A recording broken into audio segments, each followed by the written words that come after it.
यह पुनरेतं त्रिमात्रेण ओम इति एतेन अक्षरेण परम पुरुषम अभिध्यायिता। तो इस वाक्य के माध्यम से जो साधक है तीन मात्रा वाले ओमकार को, इसको तीन मात्रा वाले ओमकार को इस अक्षर के द्वारा परम पुरुष को जो ध्यान करता है तो वह उस ब्रह्म को प्राप्त हो जाता है। ध्यान ओमकार के द्वारा ब्रह्म का ध्यान करने से, तीन मात्रा वाले ओमकार के द्वारा ब्रह्म का ध्यान करने से साधक ब्रह्म रूप फल को प्राप्त कर लेता है, यानी क्रम मुक्ति का भागी हो जाता है। परात परम पुरुषम पुरुषयम पुरुषम इक्षते। यहाँ से सूर्य नाड़ी के माध्यम से ब्रह्मलोक में जाकर के, वहां पर ब्रह्मलोक में जाकर के ब्रह्म रूप फल को प्राप्त कर लेता है। इस प्रकार से कहा गया। तो ऐसे जो जो तीन मात्रा के द्वारा परम ब्रह्म को प्राप्त करता है, परम पुरुषम, परम पुरुषम, तो अक्षर के द्वारा, ओमकार अक्षर के द्वारा परम पुरुषम अभिध्यायिता।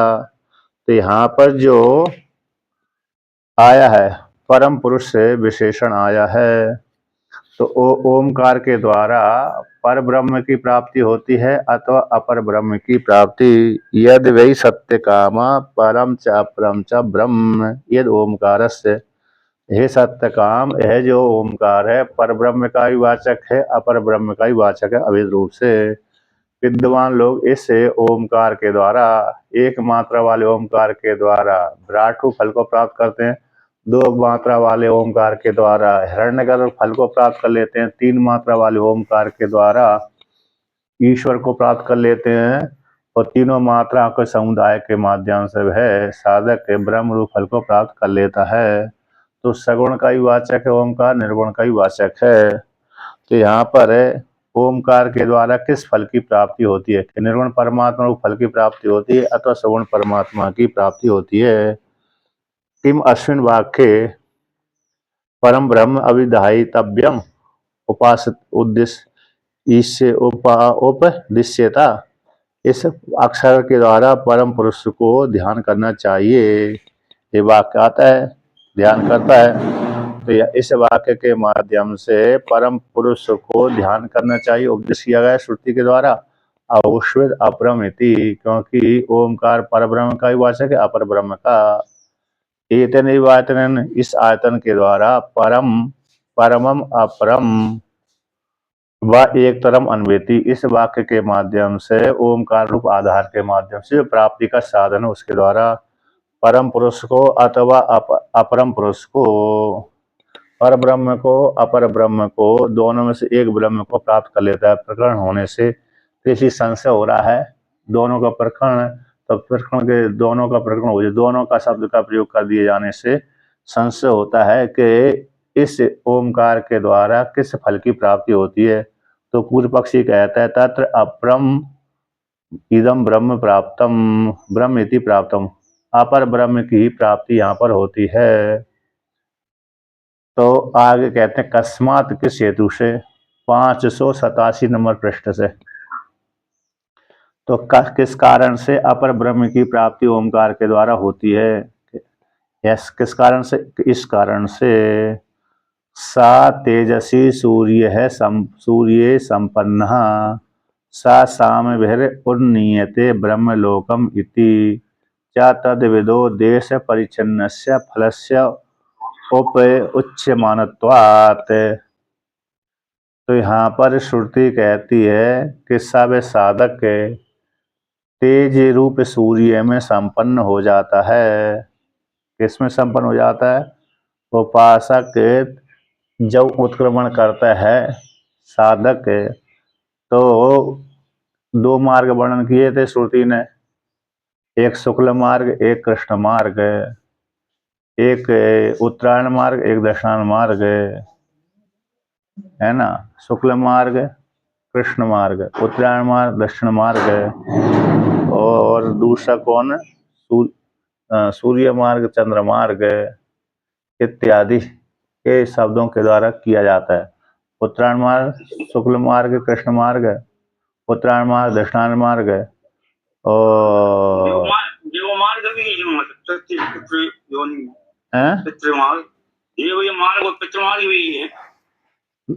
हाँ, देव मार्ग से उत्तरायण आ जाएगा, पितृ मार्ग से दक्षिणायन आ जाएगा।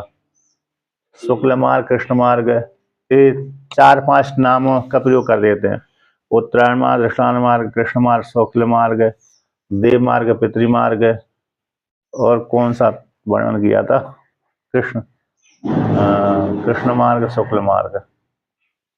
तो ये हो गया। तो केवल कर्मकांडी होते हैं वो कृष्ण मार्ग से जाते हैं, केवल कर्मकांडी जो होंगे कृष्ण मार्ग से जाएंगे। उपासक उत्तरायण मार्ग से जाएंगे।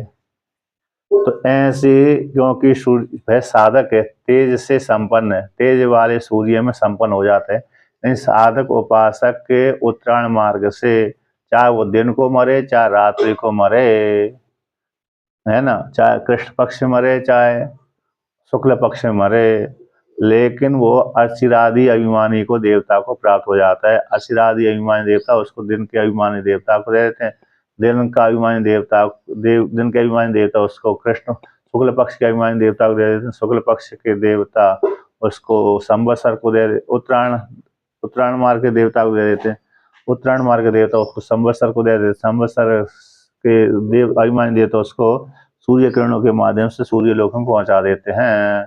सूर्य लोक के माध्यम से वह चंद्रमा लोक में जाता है, चंद्रमा लोक से फिर वो वायु लोक में जाता है, वायु लोक में रह करके अमानव पुरुष से उसको वहां से ले जाते हैं। इस प्रकार से साधक तेज रूप सूर्य में संपन्न हो जाता है, अवैध चिंतन हो जाता है सूर्य मार्ग के द्वारा। तेज वाले सूर्य में संपन्न का अर्थ हो गया उपासक सूर्य मार्ग के माध्यम, सूर्य किरणों के माध्यम से ब्रह्मलोक फल को प्राप्त कर लेता है। टीका में आया है, स उपासक सूर्य संपन्न प्रविष्ट। सूर्य में संपन्न का अर्थ कर प्रविष्ट, सूर्य में प्रविष्ट हो जाता है। किरणों के माध्यम से साधक सूर्य लोक से होता हुआ, मार्ग वहीं से है, उत्तरायण मार्ग का मार्ग है। कैसे? सूर्य लोक में जाना पड़ेगी सूर्य किरणों के माध्यम से, चाहे भली यहाँ मरा हो, भारत के किसी भी कोने में मरा हो, लेकिन वो किरणों के माध्यम से सूर्य लोक में पहुंचता ही है। जैसे हवाई जहाज का मार्ग होता है, हवाई जहाज के मार्ग को पता है कि यही मार्ग हवाई जहाज का है? किसी हवाई जहाज के मार्ग भी तो होते हैं, यदि मार्ग से भटक जाते हैं तो उनको समस्या होती है। पर क्यों ठाकुर साहब? हवाई मार्ग तो बिल्कुल सीधे रहते हैं, एयर स्ट्रेट रहते हैं। ये भटक गया, थोड़े बहुत भटक गए तो पता, अब उसमें जैसे रोड थोड़ी है, पृथ्वी में जैसे रोड रहता है वैसे हवाई जहाज का रोड तो है नहीं है। तो नहीं जाते, पर निर्धारित किए जाते हैं। अच्छा अच्छा, थोड़ी है विमान कहाँ चलना। अच्छा अच्छा, हाँ, तो किस अंश पे चल रहे हैं वो भी दिखता रहता है, उनको पता भी लगा इस अंश पे चलना है तो उसी अंश पे चलते हैं। अच्छा अच्छा, हाँ, उनको वो यंत्र रहता होगा उसमें सेट है। तो ये है, मतलब जैसे मार्ग हवाई जहाज में कोई मार्ग ना होने पर भी मार्ग उसी अनुमान से चलते हैं। यहाँ पर तो एक ही है, कहीं भी मरो सूर्य के किरणों के माध्यम से, सूर्य किरणों के मार्ग से ही जाएगा व्यक्ति सूर्य में। तो वह उपासक सूर्य में संपन्न सूर्य में प्रविष्ट हो जाता है। और प्रविष्ट हो जाने के पश्चात फिर वहाँ पर कहते हैं, अब वहाँ से सूर्य लोक में पहुँच गया सूर्य किरणों के माध्यम से। फिर वहां से सूर्य की किरणें, सूर्य अभिमानी देवता है, सूर्य लोक का जो अभिमानी देवता विशेष है, वह देवता उनके जो सेवक आदि होंगे, साक्षात सूर्य तो नहीं पहुंचाता, लेकिन सूर्य की सहायता करने वाले जो देवता विशेष होते हैं, वे उस साधक को ऊपर के लोकों में ले जाता है।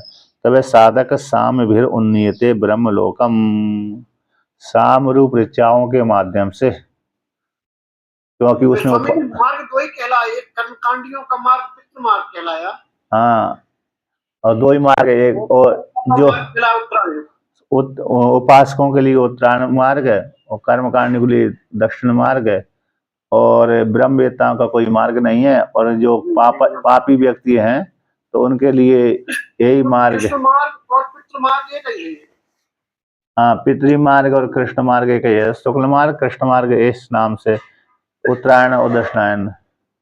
वही है वास्तव में सभी। हाँ, चार पांच ये तो ये है ना, चार पांच नाम इसलिए रख लिए जाते हैं छंद बनाने के लिए।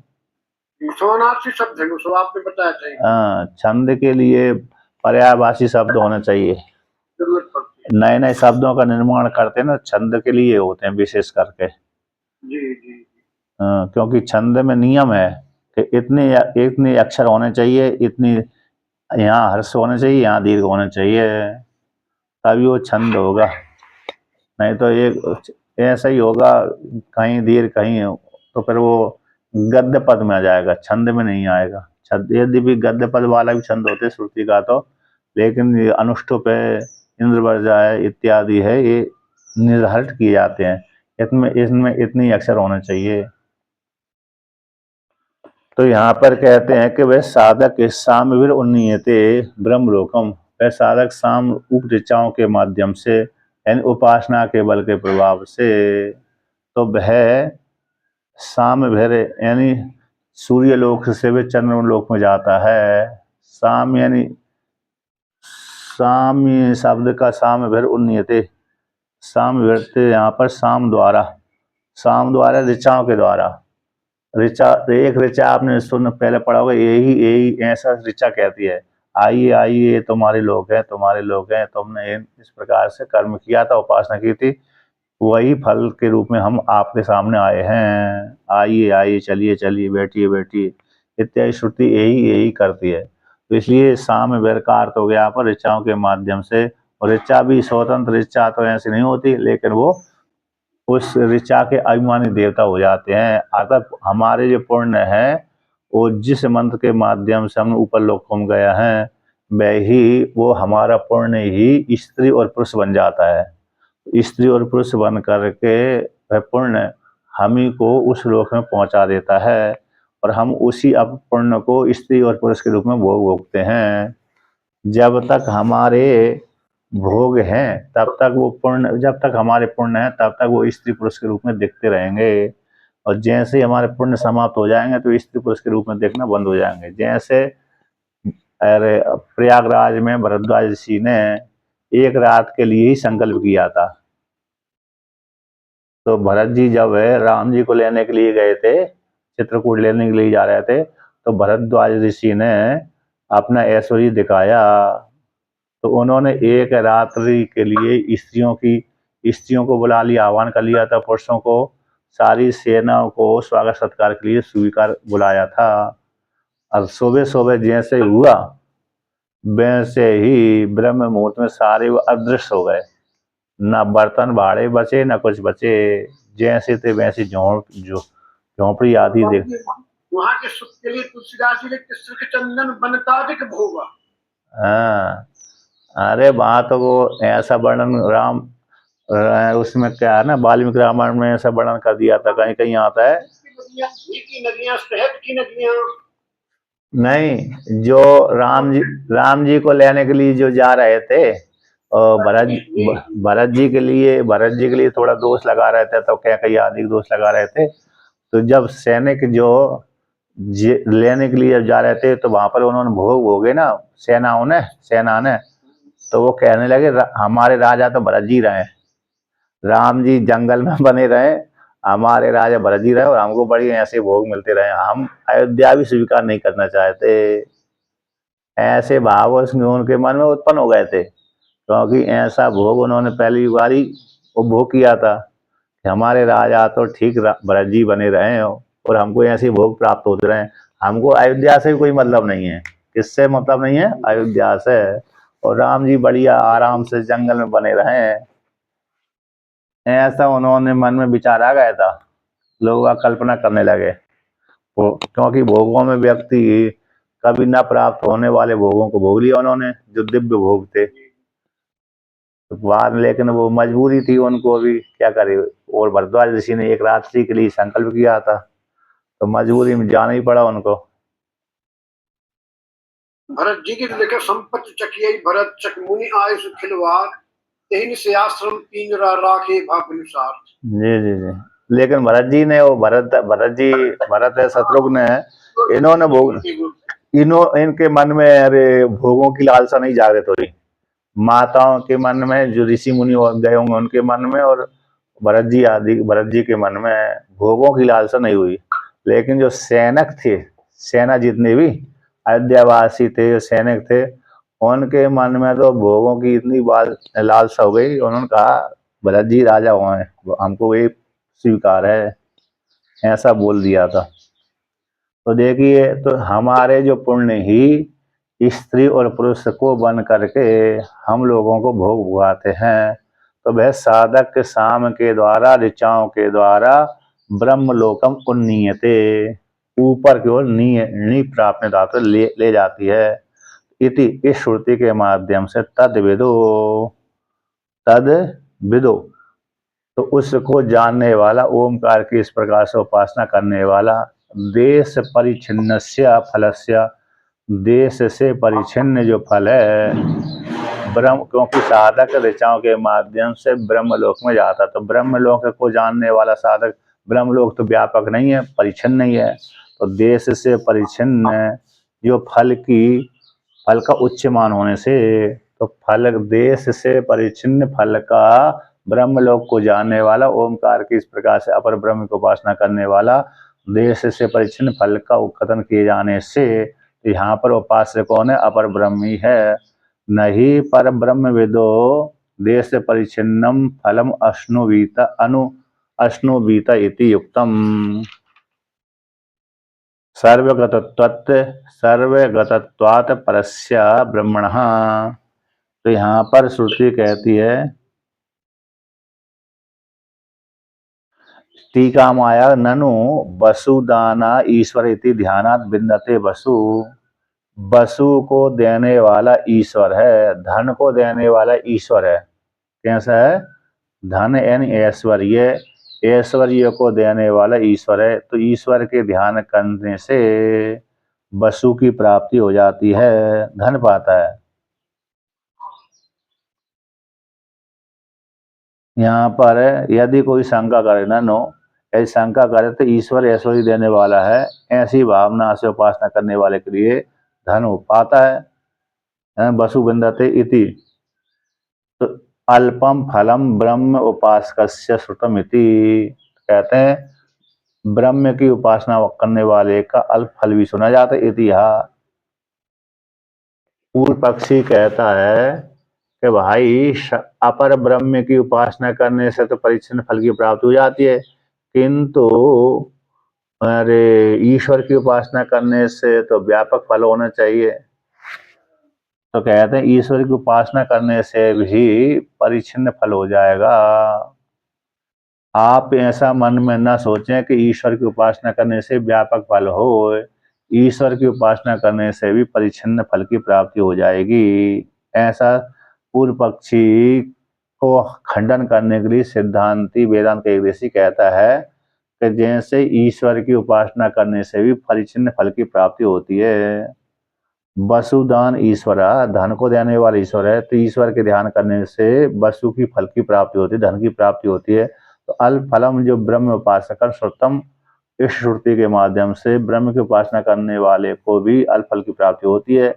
ऐसी प्राप्ति हो जाने पर पूर्व पक्षी अपने मत को सुनाता है, नहीं पर ब्रह्म वेद देश परिच्छिन्नम फलम अश्नुवीत इति युक्तम, क्योंकि पर ब्रह्म को जानने वाला साधक है, देश से परिच्छिन्न फल को प्राप्त करता है, ऐसा ठीक नहीं है। पर ब्रह्म की उपासना करने वाले को अल्प फल की प्राप्ति होती है, ऐसा कहना ठीक नहीं है। क्यों ठीक नहीं है? क्योंकि पर ब्रह्म तो सर्वगतत्वात्, पर ब्रह्म तो सभी जगह गया हुआ है, अल्प अल्प फल मानना उसका ठीक नहीं है।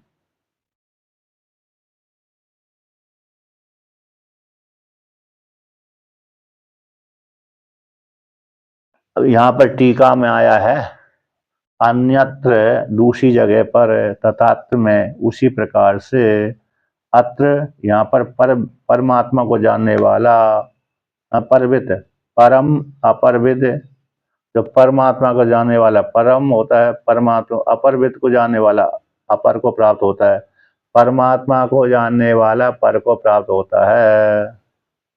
अन्यत्र में भी उसी प्रकार से कहा गया है कि जो परब्रह्म की उपासना करता है उसको परब्रह्म की फल की प्राप्ति होती है, अपर ब्रह्म की उपासना करता है तो अपर ब्रह्म की प्राप्ति होती है। ऐसा उपक्रम हो जाने से कहते हैं पर ब्रह्म की उपासना करने वाले को अपर फल की प्राप्ति होती है, ऐसा कहना ठीक नहीं है, उपक्रम के साथ विरोध होता है, ऐसा पूर्व पक्षी सिद्धांत कहता है। नाच अत्र पर प्राप्ति एव उक्त इति, कहते यहाँ पर इस प्रसंग में परमात्मा की प्राप्ति कही गई है, ऐसा नहीं कहना चाहिए, क्योंकि परमात्मा तो सभी जगह गया हुआ है। अतः यहाँ पर प्राप्ति संभव से प्राप्ति की संभावना हो जाने से सूर्य द्वारा गति व्यर्थ हो जाएगी। यदि परमात्मा की प्राप्ति के लिए प्रसंग कहेंगे तो जो सूर्य मार्ग के माध्यम से गति कही गई है वो गति कैसे व्यर्थ हो जाएगी, क्योंकि परब्रह्म परमात्मा तो एक देश में रहता नहीं है, व्यापक देश में रहता है। तो व्यापक देश में रहता है तो सूर्य मार्ग से जाना क्यों पड़ेगा। जैसे घट रूप उपाधि को त्याग करके घट के भीतर का जो आकाश है किसी मार्ग से आग महाकाश में नहीं मिलता, बल्कि जहां पर रहता वहीं पर अवस्थित हो मिल जाता है। जहां घट फोड़ा उस वहीं पर महाकाश है ही है, तो महाकाश में जाकर के महाकाश में ना जाता है ना आता है, तो वहीं पर स्वयं ही महाकाश बन जाता है। इस प्रकार से उसी प्रकार से परब्रह्म की उपासना करने वाला सूर्य मार्ग से नहीं जा सकता, उसके लिए श्रुति ने मार्ग ही नहीं वर्णन किया गया। न तस्य प्राण उत्क्रामंती, उसके प्राण उत्क्रमण नहीं करते, अत्रैव संबनियंते, यहीं पर अपने स्वरूप में लीन हो जाता है। इसलिए गति सा सूर्य तेज से सूर्य संपन्ना, या सूर्य में प्रविष्ट हो जाता है तो ये गति कही गई है, ये गति व्यर्थ हो जाएगी यदि पर ब्रह्म के लिए यहाँ पर वर्णन करेंगे तो। इसलिए ओमकार के द्वारा अपर ब्रह्म की प्राप्ति होती है, तो यहाँ पर अपर ब्रह्म की उपासना ही वर्णन किया गया है, ऐसा पूर्व पक्षी कहता है। तस्मात् उपक्रम के अनुगृहित अपर प्राप्ति लिंग से परम पुरुषम इति सुपर श्रुति बाध्या इति अर्थ है ना। उपक्रम के अनुगृहित से यहाँ पर अपर ब्रह्म की जो प्राप्ति रूप लिंग के माध्यम से परम पुरुषम, ये जो परम पुरुषम को प्राप्त होता है, ये परश्रुति है, वो परश्रुति का बाद हो जाएगा। इस प्रकार से वर्णन किया। अर्थात क्या जानना चाहिए कि यहाँ पर परम पुरुषम प्राप्त होती है, ऐसा जो कहा गया था श्रुति में, परम पुरुष को ध्यान करना चाहिए, तो इस ध्यान कर ओमकार के द्वारा परम पुरुष को ध्यान करना चाहिए तो पर ब्रह्म की प्राप्ति होगी। इससे परम पुरुषम ये जो श्रुति है इसका बाद हो जाएगा, अपर ब्रह्म की प्राप्ति ब्रह्मलोक फल की प्राप्ति हो जाती है। अब पुनः और सिद्धांति से पुनः पूर्व पक्षी से सिद्धांति पूछता है, ननु अपर ब्रह्म परिग्रहे परम पुरुषम इति विशेषण न पदते, यदि पर ब्रह्म ओमकार के द्वारा अपर ब्रह्म और पर ब्रह्म दोनों की प्राप्ति होती है तो जो श्रुति आती है पांचवें प्रश्न की पांचवी के 3 मात्रा वाले ओमकार अक्षर के द्वारा, है ना, तो परम पुरुषम अक्षर के द्वारा परम पुरुषम अभिध्यायता, परम पुरुष को ध्यान करना चाहिए, ध्यान करता है तो परम पुरुष फल की प्राप्ति होती है। ऐसा जो उसके स्थान पर परम पुरुष को ध्यान करना चाहिए, तो परम पुरुष के स्थान पर अपर ब्रह्म की प्राप्ति होगी तो ये परम पुरुषम इति विशेषण व्यर्थ हो जाएगा।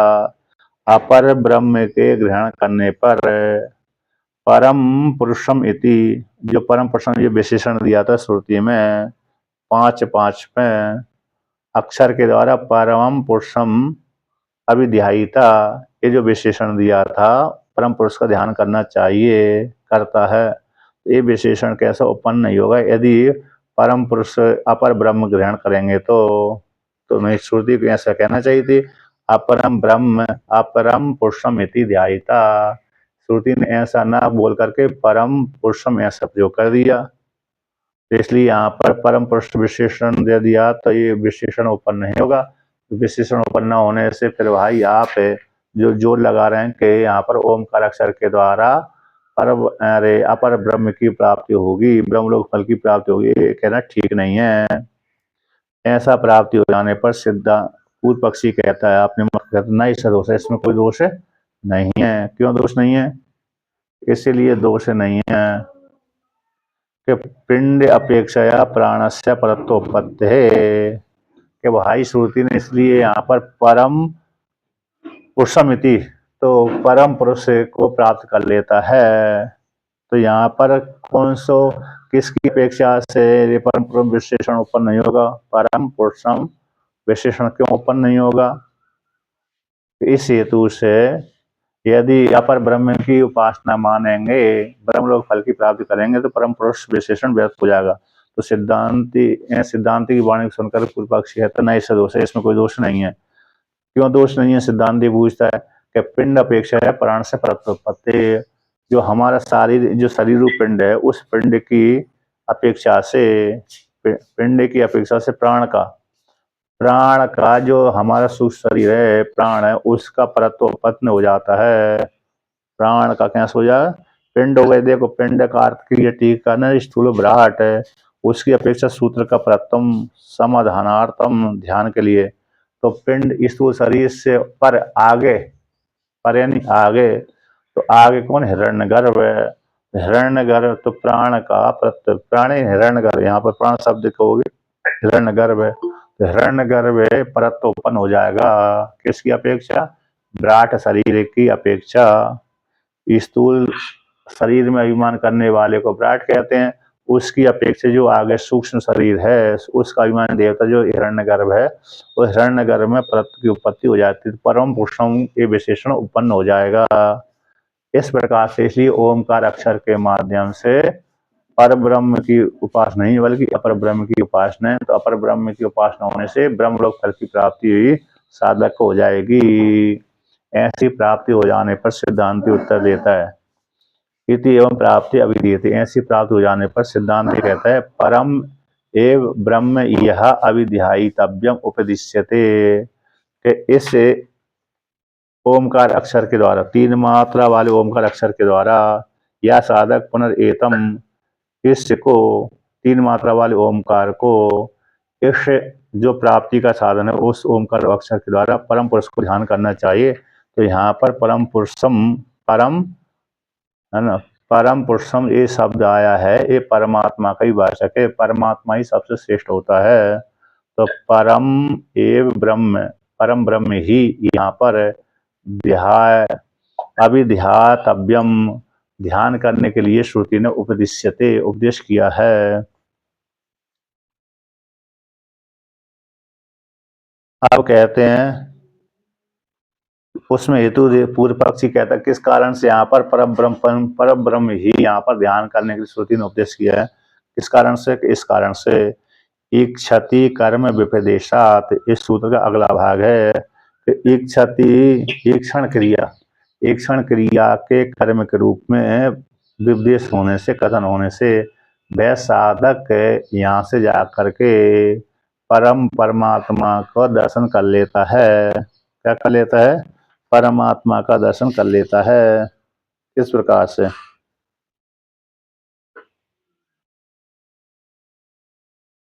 तो कौन सा यहाँ पर श्रुति आती है? स एतस्मात् जीवनात् परात् परम पुरुषयम पुरुषम इक्षते, ये श्रुति है।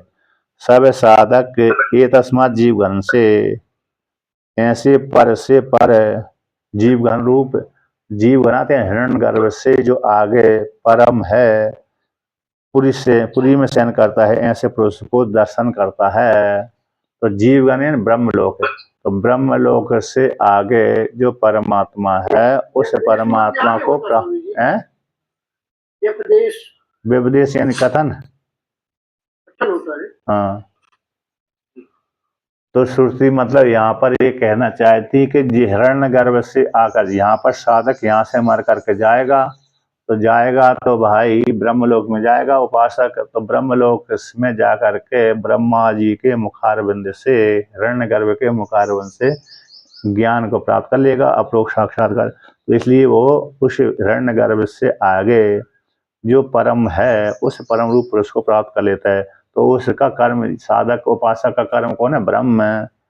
ईक्षति कर्म, ईक्षण करता है, दर्शन करता है। तो किसका दर्शन करेगा साधक? ब्रह्मलोक में जाकर के परमात्मा का ही दर्शन करेगा। तो परमात्मा के दर्शन, तो परमात्मा कौन हो गया? कर्म हो गया।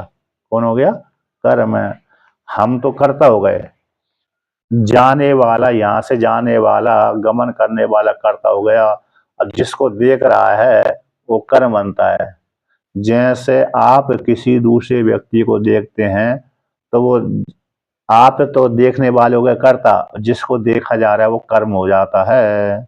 चाहे जड़ वस्तु हो चाहे चेतन वस्तु हो, तो वो कर्म बन जाएगा, आपके द्वारा देखा गया। उसी प्रकार से साधक यहाँ पर उपासना के बल के प्रभाव से ब्रह्मलोक में गया, और ब्रह्मलोक में जा करके साधक क्या करता है? वहां पर ब्रह्मा जी के मुखारविंद से ब्रह्म को अप्रोक्ष साक्षात्कार कर लेता है, देख लेता है, दर्शन कर लेता है, ज्ञान कर लेता है। अब उसी को इक्षति कर्म का विपदेश कथन होने से, तो इक्षति शब्द का अर्थ करते हैं, इक्षति दर्शनम ज्ञानम, है ना। तो ईक्ष दर्शन धातु है, देखने अर्थ में, ज्ञान अर्थ में। तो दर्शन व्याप्यम इक्षति कर्म, दर्शन को व्याप्त करते हुए। इक्षति का कर्म कौन है? इक्षति धातु का, इक्ष दर्शन धातु का कर्म है दर्शन व्याप्त। जैसे चक्षु इंद्रिय के द्वारा जितनी भी आगे की वस्तु आती है, चक्षु के सामने आती है, वो उसको दर्शन के द्वारा व्याप्त कर लेता है, दृश्य रूप से व्याप्त कर लेता है, दर्शन के माध्यम से, ज्ञान के माध्यम से, कि मैंने अमुक देश में इतनी वस्तु को देख लिया। दर्शन व्याप्त इक्षति, इक्षति का कर्म हो गया दर्शन व्याप्त। दर्शन, जो वस्तु देखी जा रही है उसको व्याप्त करके जान लेना। इक्षति कर्मत्वेन अस्य अविध्यातव्यस्य पुरुषस्य वाक्शेषे व्यपदेशो भवति। इक्षति का कर्म रूप से कथन होने कारण अस्य अविध्यातस्य पुरुषस्य, जो ध्यान करने के का कर्म था, साधक के द्वारा जो ध्यान का जो विषय था, ऐसे पुरुष का अविध्यातव्य, ध्यान करने के योग्य, अस्य पुरुष का, किसका ध्यान किया जा रहा है? पुरुष का। वो पुरुष कौन है? पुरी में शयन करने वाला परमात्मा। ऐसे परमात्मा रूप पुरुष का वाक्य शेष में विपदेश यानी कथन उत्पन्न हो जाता है। इक्षति के कर्म रूप से दर्शन, हम किसके लिए दर्शन करने जा रहे हैं? जैसे कोई व्यक्ति तीर्थ यात्रा में जाते हैं, केदारनाथ, कहाँ जा रहे हो आप? कि बद्रीनाथ दर्शन करने जा रहा हूँ। तो बद्रीनाथ भगवान हमारे दर्शन के विषय बन गए, कर्म बन गए। केदारनाथ जा रहे हैं तो केदारनाथ भगवान हमारे दर्शन के विषय बन गए, ज्ञान भी हो रहा है, उनका रूप भी देखा जा रहा है। इस प्रकार से तो इक्षति का कर्म रूप से जो जिसका ध्यान किया जा रहा है, ऐसे उस पुरुष का वाक्य शेष में विपदेश यानी कथन भवति। तो इसलिए जो जिसको देखा जा रहा है, सुना जा रहा है, वो कर्म बनता है, और जो जान रहा है, सुन रहा है, वो कर्ता बन जाता है। वही कर्ता के द्वारा आगे दूसरी व्यक्ति से सुनी गई बात भी, अथवा देखी गई बात वस्तु भी, अथवा स्पर्श की वस्तु कर्म हो जाती है, इत्यादि। सा, अब उसी को विवरण करते हैं। सा एतस्मात् जीव घनात् परात् परम पुरुषयम पुरुषम इक्षते इति, कि जो इक्षति के कर्म रूप से ध्यान करने का जो विषय हुआ है, ऐसे पुरुष का वाक्शेष में विपदेश होता है। तो यही वाक्शेष में विपदेश हो रहा है कि वे साधक है, एतस्मात् जीव घनात्, इस जीव घन से सारे जीवों का समुदाय, जितने भी सुख शरीर में अभिमान करने वाले जीवात्मा हैं, वो जीव, तो ऐसे जीवों का घन एन समष्टि संघात, ऐसे जीव घन कौन है? हिरण्यगर्भ। वो सारे सुख शरीर में अभिमान करने वाले जीवात्मा को, देवता को हिरण्यगर्भ कहते हैं। ऐसे जीवगण रूप हिरण्यगर्भ से पर यानी आगे, पुरी स्वयं पुरुष, जो पुरी यानी शरीर के भीतर जो शयन करता है उसको बोलते हैं पुरी स्वयं। वो कौन शयन करता है? पुरुषम, पूर्णातिथि पुरुषम, पूर्ण होने से वो पुरुष कहलाता है। ऐसे पुरुष को हिरण्यगर्भ से आगे जो पुरी में शयन करने वाला पुरुष है, उस पुरुष को क्या करता है, दर्शन करता है। अर्थात साधक यहाँ से मर करके जाता है ओमकार की उपासना के बल के प्रभाव से। तो यहाँ पर साधक जीव गणाते हैं, ब्रह्मलोक है। ब्रह्मलोक में जा करके ब्रह्मा जी के मुखारविंद से अथवा हिरण्यगर्भ के मुखारविंद से अपरोक्ष साक्षात्कार कर लेता। उसी काल में वह जो पुरी में हमारे बुद्धि रूप गुहा में शयन कर रहा है वही व्यष्ट समष्टि में परमात्मा है, ईश्वर रूप परमात्मा है। ऐसे पुरुष में शयन करने वाला कूटस्थ परमात्मा को अथवा ब्रह्म को, ऐसे पुरुष को ईक्षण कर लेता है। कौन? हिरण्यगर्भ से आगे वो साधक है। तो तत्र अविध्यायतेर आतताभूतम अपि वस्तु कर्म भवति। टीका में आया है कि सब उपासक एतस्मात् ग्रहण, कौन से 5:8 में नीचे से दूसरी पंक्ति, सब उपासक एतस्मात् इन हिरण्यगर्भात, हिरण्यगर्भ से पर आगे जो पुरुष है वो ब्रह्म कौन? अहमिति इच्छते, मैं हूँ, इस प्रकार से दर्शन करता है। वह साधक उपासक हिरण्यगर्भ से आगे पर जो पुरुष है वो ब्रह्म है। वो ब्रह्म कौन है? अहमिति, मैं हूँ, इस प्रकार से ईक्षण करता है, जान लेता है, अपरोक्ष साक्षात्कार कर लेता है ना, अभेद रूप से चिंतन कर लेता है। यद्यपि उपासना की है तो यहाँ पर उपासना के बल के प्रभाव से यहीं पर ज्ञान नहीं हो पाया। उत्क्रमण किया तो यहाँ से जाता है ब्रह्मलोक में चला गया। ब्रह्मलोक से पर जो हिरण्यगर्भ से पर है जो परमात्मा है, उस परमात्मा को अभेद रूप से जान लेता है। परम पुरुषम ब्रह्म अहमिति, वो परम ब्रह्म पुरुष कौन है? वो मैं हूँ, इस प्रकार से दर्शन करता है। तो इस प्रकार से हिरण्यगर्भ से आगे पुरुष को देख लेता है, अपरोक्ष साक्षात्कार कर लेता है। तत्र, तो इस प्रकार से पूर्व पक्षी यहाँ पर प्रश्न करता है कि ईक्षण का विषय अपर भी वस्तु है। से ईक्षण का विषय आपने परमात्मा को स्वीकार किया उसी प्रकार से ईक्षण का विषय तो अपर वस्तु भी हो जाती है। परमात्मा से भिन्न वस्तु भी ईक्षण का विषय हो जाती है। कल्पित वस्तु भी ईक्षण का विषय हो जाती है। उसी को लेकर कहते हैं तत्र, इस प्रकार से हिरण्यगर्भ से पर है परमात्मा है जो पुरी में शयन करता है। तो ऐसी प्राप्ति हो जाने पर तत्र, वहां पर जो पुरुष से श्रेष्ठ, मतलब जीव घन से जो पर आगे है, ऐसे पुरुष को अपरोक्ष साक्षात्कार कर लेता है। तो जहाँ पर तत्र, वहां पर इस श्रुति में अविध्यायता, जिसका ध्यान किया जा रहा है उस ध्यान का कर्म अतद्भूत वस्तु, जो तथाभूत वस्तु नहीं है, अतद्भूत है। तथाभूत होगी वस्तु तो यथार्थ होगी, किंतु आयतार्थ रूप जो वस्तु है वो वस्तु भी आयतार्थ वस्तु भी ध्यान अविध्यायती कर्म भवती, ध्यान का विषय भूत बन जाता है। जो सत्य वस्तु नहीं है, कल्पित वस्तु है, कल्पित वस्तु भी ध्यान का कर्म बन जाती है। जैसे मनोराज्य, तो मनोराज्य में व्यक्ति जो चिंतन करता है वो कल्पित वस्तु है, तो वह भी कल्पित वस्तु होने से, अततात्व होने से वो भी ध्यान का विषय बन जाती है। कल्पना करके करते समझिए। कौन सी? मानसिक पूजा। आप तो इस प्रकार से भावना करते हैं ना, तो कल्पित तो यहाँ पर कहते हैं कि ऐसे कि कल्पित वस्तु का भी तो, वो कल्पित वस्तु भी तो ध्यान का विषय बन जाती है, ध्यान का कर्म बन जाती है।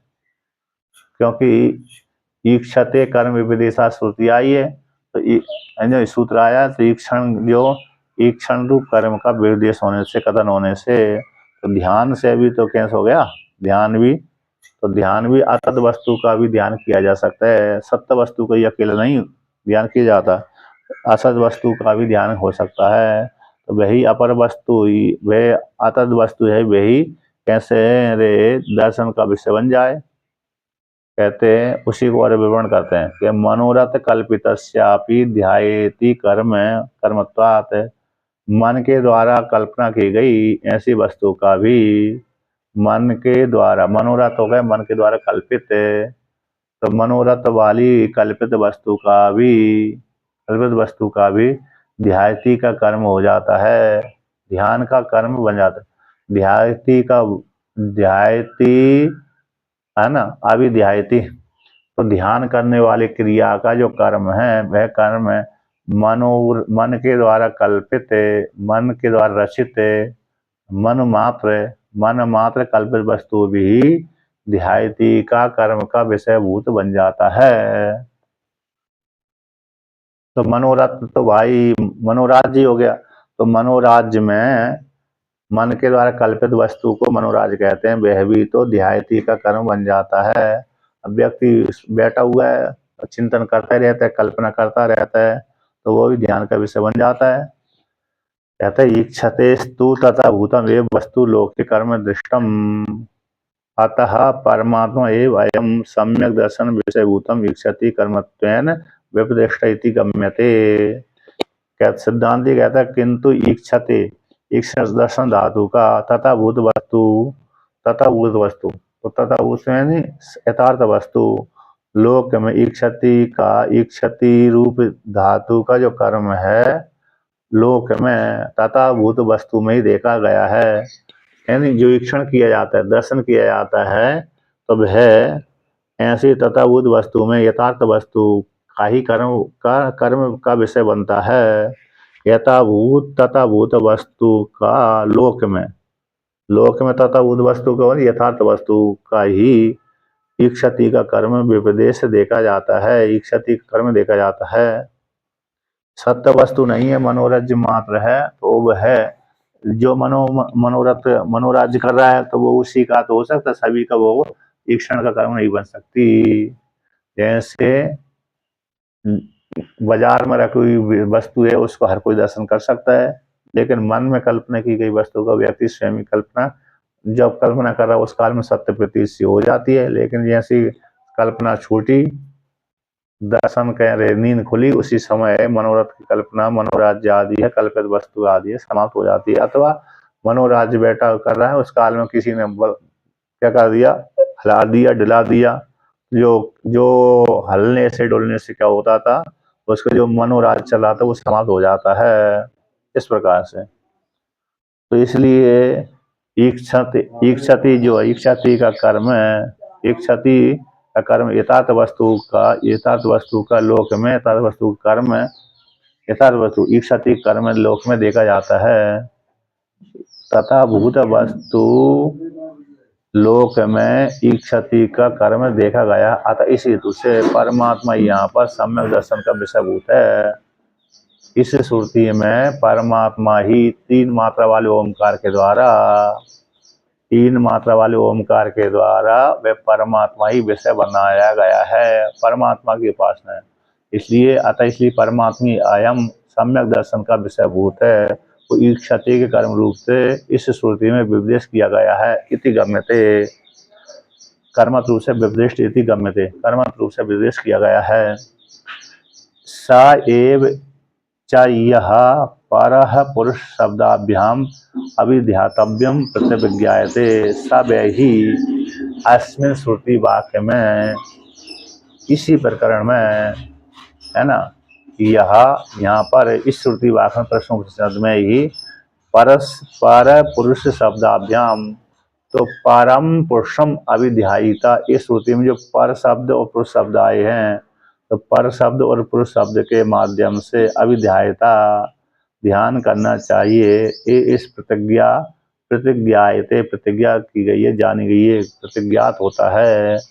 प्रतिज्ञा के परम पुरुष को तीन मात्रा वाले ओमकार के द्वारा परम पुरुष का ध्यान करना चाहिए, उसी की प्रतिविज्ञा होती है। वही परमात्मा ही यहाँ पर ध्येय है, चिंतन का विषयभूत है। इस प्रकार से सिद्धांती ने कहा।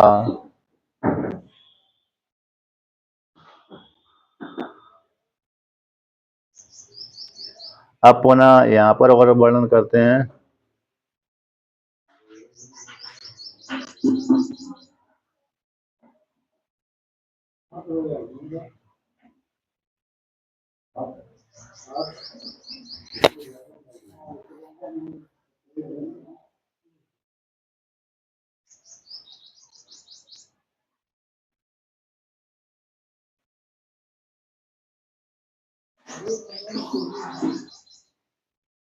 श्रुति के द्वारा पर शब्द और पुरुष शब्द श्रुति के द्वारा प्रतिविज्ञान होने से सब ही अयम।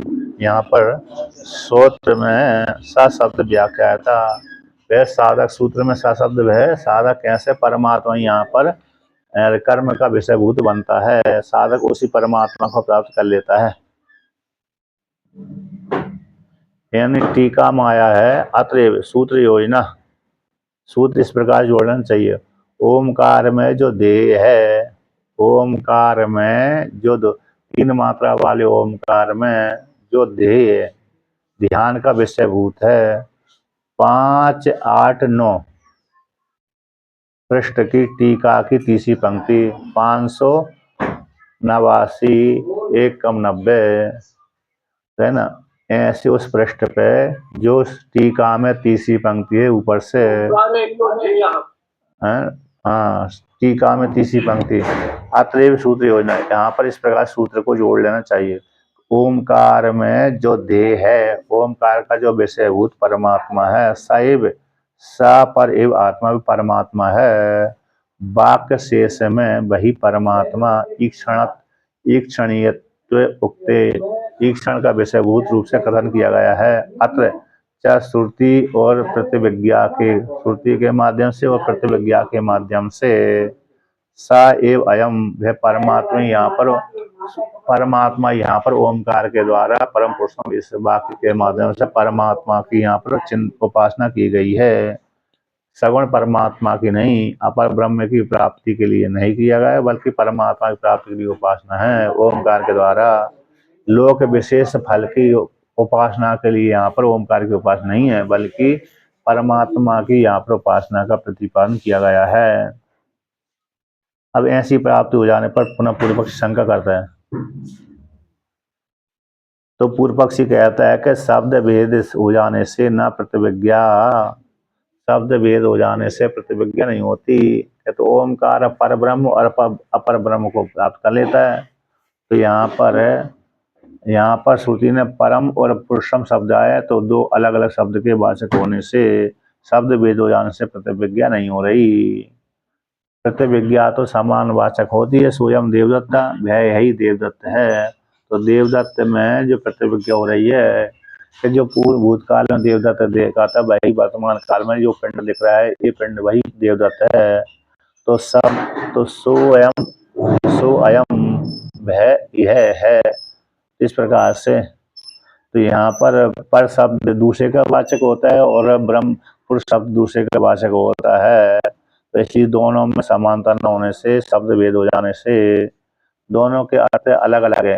पर यानी श्रेष्ठ हो जाता है, पुरुष शब्द जीवात्मा हो जाता है, अतः पुरुष शब्द पूर्ण हो जाता है, पर यानी दूसरा हो जाता है। तो दोनों शब्दों के अर्थ भेद हो जाने से प्रतिविज्ञा नहीं हो सकती। उसी को लेकर कहते हैं कि ननु अभिध्यायने परह पुरुष उक्ता ईक्षणे तु परात् परः कथम इतरत्र प्रतिविज्ञायता इति। का अभिध्यान में परह पुरुष उक्ता, परम पुरुषम अभिध्यायिता ऐसे श्रुति आई है। तो भाई ध्यान का विषय तो पर ब्रह्म का पर पुरुष कहा गया है। तो ईक्षण तु, किंतु ईक्षण जहाँ पर ईक्षण धातु क्रिया कर्म, ईक्षण तु परात् परः, पर से ही पर, परात् परा, तो पर से भी जो पर है वो ईक्षण का विषयभूत कहा गया है। ध्यान में तो पर पुरुष कह दिया गया है और दर्शन में तो ईक्षण दर्शन में तो परात् पर कह दिया गया है। तो भाई तो 2 अलग अलग श्रुति हो गई। तो परह पुरुष शब्द से यहाँ पर हिरण्यगर्भ ले लिया। परह पुरुष शब्द से पूर्व पक्षी कहता है यहाँ पर हिरण्यगर्भ ले लो, यहाँ पर पुरुष क्या हो जाएगा, कथन हो रहा है। तो परह पुरुषम यानी परम पुरुषम ध्यायिता ऐसी श्रुति कह देती है। तो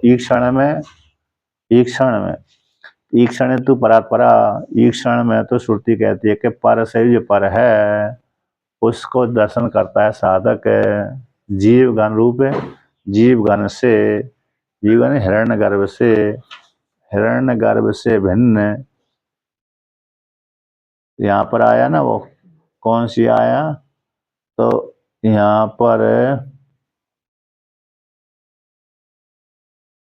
अरे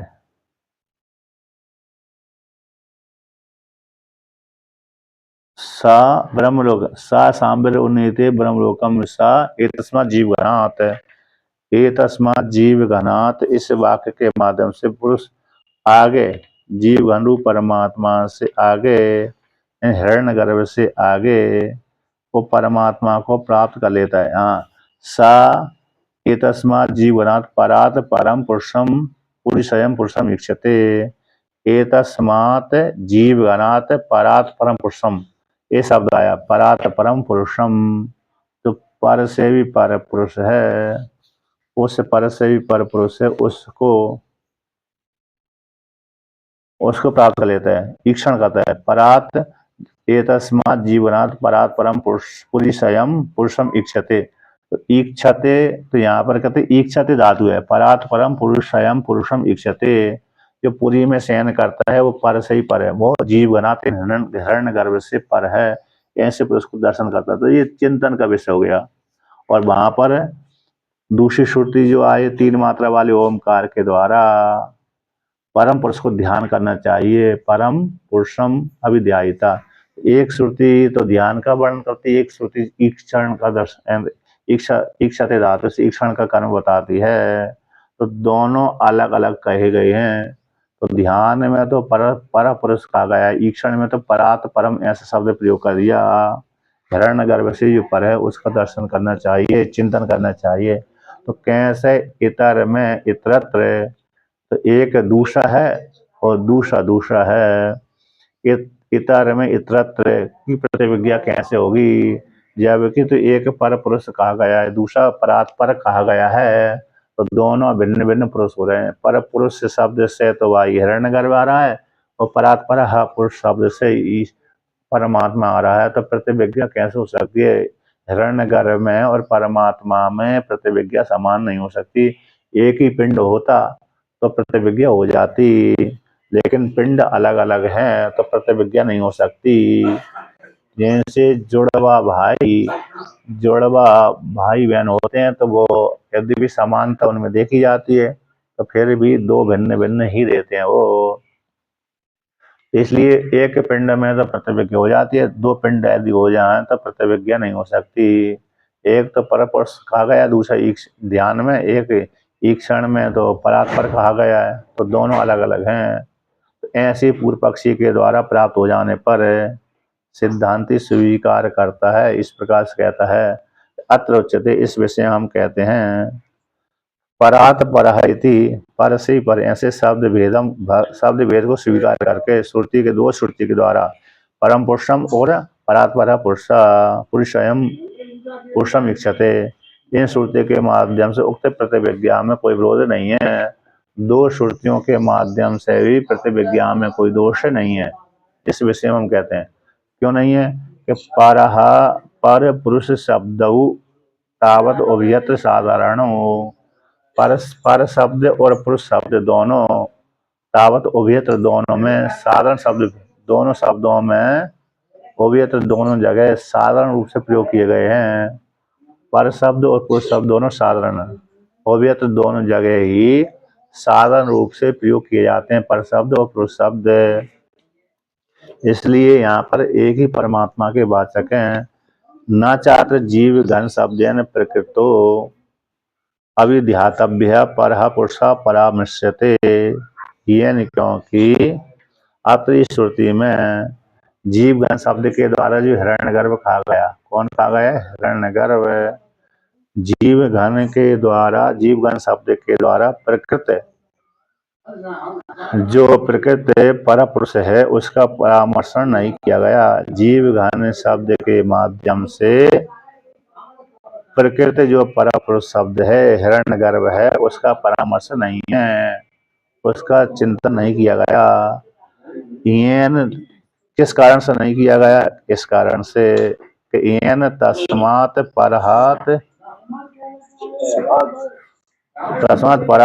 परात् परो अयम इक्षितव्य पुरुषो अन्य स्यात्, जिससे तस्मात् इसी हेतु से परात परो, पर से जो पर है, अयम ईक्षितव्यम, ईक्षण का विषयभूत है, ईक्षण का जो विषयभूत पुरुष अन्य स्यात् होता। इस प्रकार से यहाँ पर वर्णन किया गया है कि यहाँ पर जीव गण शब्द के द्वारा प्रकृति जो पर पुरुष है उसका परामर्श नहीं किया, जीवन के माध्यम से परमात्मा का यहाँ पर परामर्शन नहीं किया गया। यहाँ पर पर पुरुष शब्द से और परात्पर शब्द से, तो पर शब्द से यहाँ पर परमात्मा का परामर्श किया गया है, जीव घन शब्द के माध्यम से हिरण्यगर्भ शब्द से पर पुरुष का परामर्शन नहीं किया गया। इसलिए जिससे है यहाँ पर जिसके कारण एन जिसके कारण तस्मात् से परात परो, पर से भी पर अयम ईक्षितव्य पुरुष अन्य होता। पर से भी जो पर है परमात्मा परात यानी हिरण्यगर्भ, उससे जो पर है अयम ईक्षितव्य, ईक्षण का विषय बुद्ध जो पुरुष अन्न होता है ना। तो जीव घन से भिन्न जीव घन शब्द के द्वारा प्रकृति पुरुष का परामर्श न होने कारण परामर्श नहीं होता, इस जिससे वो पर से पर है, पर से जो पर है जो ईक्षण का विषय भूत है वो पुरुष अन्न होता। किम तारी पर किसका परामर्शन किया गया है, तो जीवन इति उच्यते। तो यहाँ पर जीवन जो जीवों का समुदाय है घन इति, पर किसका परामर्शन किया गया, यानी घन यहाँ पर जीव घन कौन है, कस तरी जीव घन इति। यहाँ पर वर्णन किया गया है कि जिस पर से जो पर है ईक्षितव्य, ईक्षण का विषय पुरुष अन्न होता। तो कौन यहाँ पर जीव घन शब्द के द्वारा कहा गया है, कस तरी जीव घन इति।